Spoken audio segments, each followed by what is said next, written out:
New York never truly sleeps, but for Sophia Reed, this was just another exhausting day coming to an end. Stepping out of the small cafe where she worked, she took a deep breath, trying to push past the fatigue. Her feet ached from standing all day, but there was no time to rest. This was her life. Sophia had no choice but to work hard. Losing her parents at a young age, she had become the sole provider for her younger sister. Every penny she earned went toward rent, food, and securing a future for the both of them. Life wasn't easy, but Sophia never complained. The October night carried a crisp chill, sending shivers down her spine. Pulling her thin coat tighter around herself, she quickened her pace, eager to reach the small apartment she called home. What she didn't know was that tonight would change her life forever. Outside the Hayes Grand Hotel, the glow of the streetlights cast long shadows over a tall man engaged in conversation with his subordinates. Alexander Hayes, one of the most powerful businessmen in New York, was discussing work, unaware that his son Ethan was playing with a ball nearby. And then, in one careless moment, the ball rolled into the street, and Ethan ran after it. A car was speeding toward him. Time seemed to slow. Sophia had just approached the hotel when she heard the sound of a child's laughter. She turned toward the noise, her eyes locking onto a small boy running straight into the street, his focus solely on the ball rolling ahead of him. She didn't think. Instinct took over, her legs moving before her brain could process what was happening. "Stop!" she shouted, but the boy didn't hear her. The roar of an engine cut through the night as a car sped toward him, showing no signs of slowing down. She had seconds to react. With every ounce of strength, she lunged forward, wrapping her arms around the boy and yanking both of them onto the sidewalk just as the car screeched past, missing them by mere inches. The rush of near disaster sent Sophia's heart pounding against her ribs. She clutched the child close, feeling his small frame tremble with shock and fear. "Are you okay?" she asked, her voice slightly unsteady. The boy looked up at her, his bright blue eyes wide and glistening with tears. "You saved me," he whispered, his voice barely audible. A deep voice suddenly cut through the moment. "Ethan!" Sophia turned her head and saw a tall man striding toward them. The boy in her arms immediately perked up, his face lighting up. "Daddy!" he sobbed. Alexander Hayes knelt down, his hands quickly scanning his son for any injuries. Once satisfied that Ethan was unharmed, his dark gaze shifted to Sophia. But instead of gratitude, his expression was cold, unreadable. "Who are you?" His voice was sharp, yet there was a flicker of something else. Relief, perhaps, but quickly masked. Sophia couldn't believe it. She had just saved his son's life, and yet, instead of gratitude, all she got was cold scrutiny. Sophia blinked, still processing what had just happened. She had saved this man's child, yet instead of gratitude, all she got was a cold, scrutinizing stare. She clenched her fingers, keeping her voice steady. Just someone who doesn't want to see a child get hurt. Alexander studied her for a long moment, as if trying to decipher something hidden beneath her words. Sophia didn't waver. She had met men like him before, especially at the cafe where she worked. Powerful, detached, used to having everything under control. Ethan still clung to Sophia, his small face pressed against her coat. Feeling his body tremble, she instinctively rubbed his back in comfort. "Are you okay, Ethan?" she asked, deliberately ignoring Alexander's piercing gaze. The boy nodded slightly but refused to let go of her. "Dad, she saved me," he whispered, looking up at Alexander. Sophia waited for a simple thank you. It never came. Instead, Alexander reached into his pocket, pulling out a business card and extending it toward her. "If you ever need anything, call this number." His voice was unreadable. Sophia glanced at the card, then back at his impassive face. She tucked the card into her pocket without making any promises. "Take better care of your son," she replied, before turning on her heel and walking away, unaware that Alexander's eyes remained fixed on her until she disappeared into the night. Sophia had assumed it was nothing more than a fleeting moment, a spontaneous act, a brief encounter with a stranger. She didn't think much about it, but Alexander Hayes did. The next morning, Just as Sophia was preparing for another long shift at the cafe, her phone rang unexpectedly, an unfamiliar number. She hesitated before answering. "Hello?" A calm, professional voice responded. "Miss Reed, I'm calling on behalf of Mr. Hayes. He would like to invite you to a VIP event at the Hayes Grand Hotel this evening. Your attendance is expected." Sophia frowned, suddenly recalling the business card Alexander had given her. But why would he invite her to something like this? "I think there's a mistake," she replied. "I'm just a waitress. I don't attend VIP events." The caller remained composed. "Mr. Hayes insists. A car will be sent to pick you up at 7 p.m. Please be ready." Before Sophia could protest, the call ended. She stared at her phone, her heart pounding. She didn't belong in Alexander Hayes's world, yet a small part of her, a part she couldn't quite ignore, was curious about why he wanted her there. That evening, standing in front of the Hayes Grand Hotel, she felt utterly out of place among the elegantly dressed guests. Stepping inside, she took in the dazzling luxury around her. And then she saw him. Alexander Hayes stood near the balcony, looking every bit the powerful man he was in a tailored black suit, his gaze sharp and unwavering as it landed on her. He walked toward her, slow and deliberate. "You came." Sophia crossed her arms, raising a brow. Did I really have a choice? Alexander smirked slightly, though his eyes remained unreadable. Not exactly. The room buzzed with conversation and the clinking of glasses, but Sophia felt like an outsider. The people here were nothing like her. Wealthy, powerful, moving with effortless confidence in their designer suits and gowns. She wasn't one of them. Her gaze remained on Alexander, waiting for an explanation. "Why am I here?" she asked, suspicion laced in her voice. Alexander didn't answer immediately. Instead, he offered her a glass of wine, which she declined with a shake of her head. A ghost of a smirk crossed his lips, as if he found her refusal amusing. "I invited you here because I wanted to thank you properly," he said smoothly. Sophia arched a brow. "And your idea of gratitude is dragging me to a fancy party?" Reaching into his suit pocket, Alexander pulled out a blank check and extended it toward her. "Write whatever amount you think is fair." Sophia froze. For a second, she could almost hear the voices from her past, people who had always assumed she wanted something, who had judged her before they even knew her. She exhaled, steadying herself, then pushed the check back toward him. "I didn't do it for money, and I never will."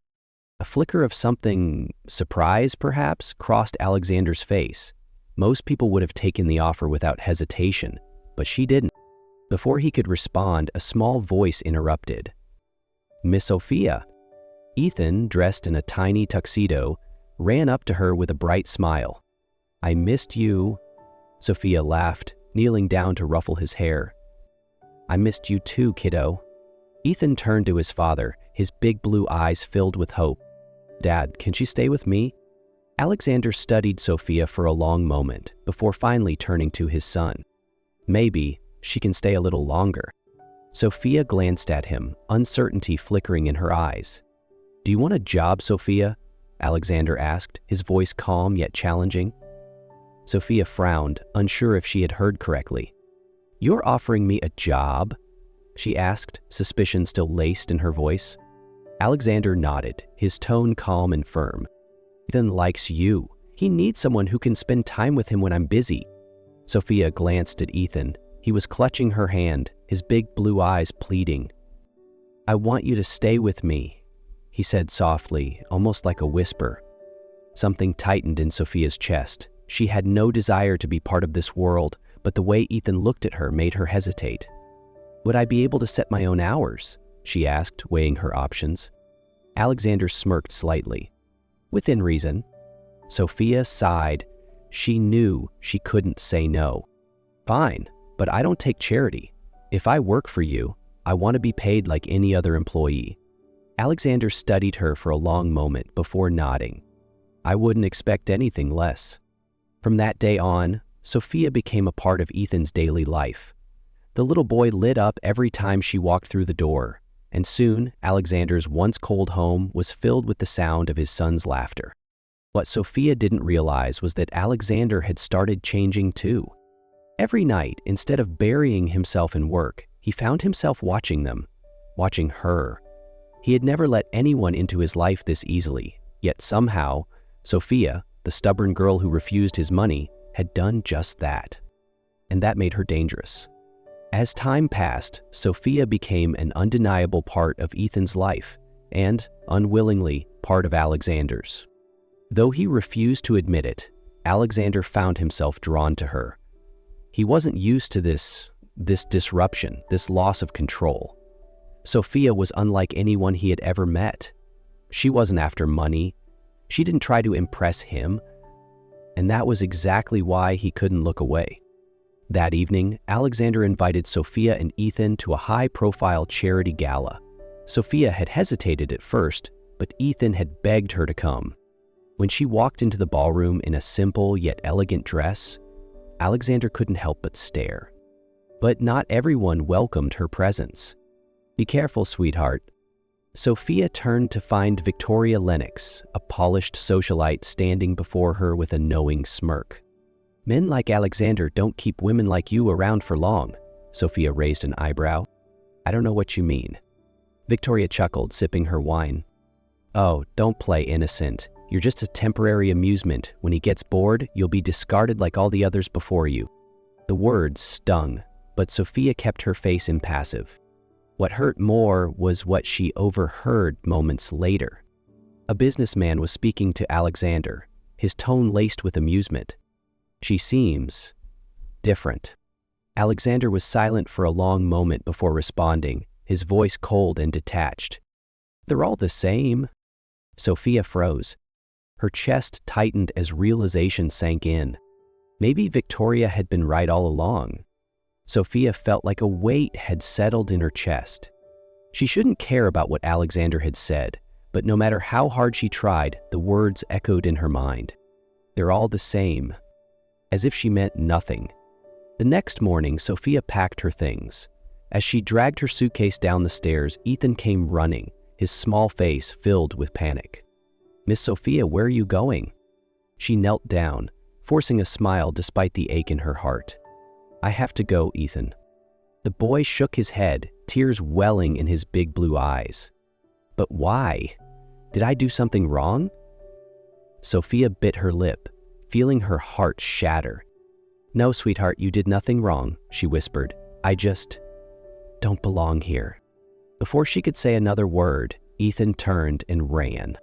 Taking a deep breath, she turned toward the door. But just as she reached for the handle, a tall figure stepped in front of her. Alexander stood there, his expression unreadable, but his dark eyes intense. "Where are you going?" he asked, his voice low. Sophia gripped the handle of her suitcase. "Away from here." A heavy silence stretched between them. Alexander's jaw tensed, his gaze piercing into hers. "Why?" She let out a hollow laugh. "Funny how you're the one asking that." He studied her, as if searching for answers in her eyes. But Sophia didn't give him the chance. She walked past him, leaving everything behind. Alexander Hayes had never been the kind of man to chase after anyone. He never had to. The world came to him, drawn by his wealth, his power, the influence he commanded. But for the first time in his life, he was on the verge of losing something he couldn't buy. Sophia. And he couldn't let that happen. 2 days later, at a high-profile press conference, Alexander stepped onto the podium, facing a room full of reporters. They expected a business announcement, a corporate revelation. Instead, they got something no one could have predicted. Alexander took a deep breath before speaking, his voice steady, unwavering. There are many things in life that money can buy: success, status, security. But there's one thing it never could: love. The room fell silent. He continued, "I used to believe love was just another transaction, another deal, another negotiation, but then someone came along and proved me wrong." Reaching into his pocket, he pulled out a small, delicate object, a paper crane. "She once told my son that love isn't about gifts, it's about time, about presence." His gaze swept over the crowd, his resolve unshakable. I don't care about the rules of this world. I only care about one thing, finding my way back to the woman who taught me what love truly means. Sophia never thought she'd hear words like that from Alexander Hayes, the cold, powerful businessman who once seemed untouchable. She sat frozen in front of the TV, silent tears slipping down her cheeks. She had told herself leaving was the right decision, but now, hearing his voice, seeing the raw honesty in his eyes, she knew she couldn't run anymore. Without another thought, she grabbed her coat and rushed out the door, weaving through the bustling streets of New York, her heart pounding with every step. Across the city, Alexander stood in the grand entryway of his mansion, his hands clenched into fists, his expression unreadable. He had done everything he could. Then the door burst open. Sophia stood there, breathless, her hair tousled by the wind. "You were looking for me," she whispered. Alexander took slow, deliberate steps toward her. "I never stopped." Before she could say another word, he pulled her into his arms, holding her as if letting go would mean losing her forever. A small voice broke through the moment. "Miss Sophia?" Ethan stood at the top of the staircase, his big blue eyes filled with hope. Through her tears, Sophia smiled. "I'm not going anywhere, kiddo." Alexander looked at her, his gaze full of unspoken promises. Never again. 1 month later, on a peaceful beach under the golden hues of the setting sun, Sophia and Alexander stood hand in hand. No more distance, no more doubt, just love, pure and unwavering. Ethan stood between them, holding a small velvet box with 2 wedding rings glistening inside.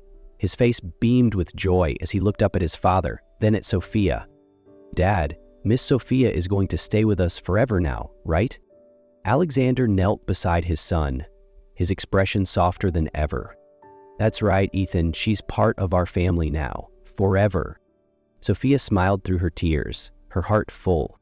As Alexander took her hand, slipping the ring onto her finger, his voice was steady, filled with conviction. "You changed my life in ways I never thought possible." Sophia held onto his hand, her eyes shining. "And you gave me a love I never dared to dream of." When their lips met, applause erupted around them, but all they felt was each other. The certainty that they had finally found home, not in a place, but in each other. Ethan laughed, wrapping his arms around them both. Their family was finally complete. As the sun dipped beyond the horizon, Alexander, Sophia, and Ethan walked forward together, hand in hand, toward a future filled with love, warmth, and the promise of never letting go. And this wasn't just an ending. It was a new beginning.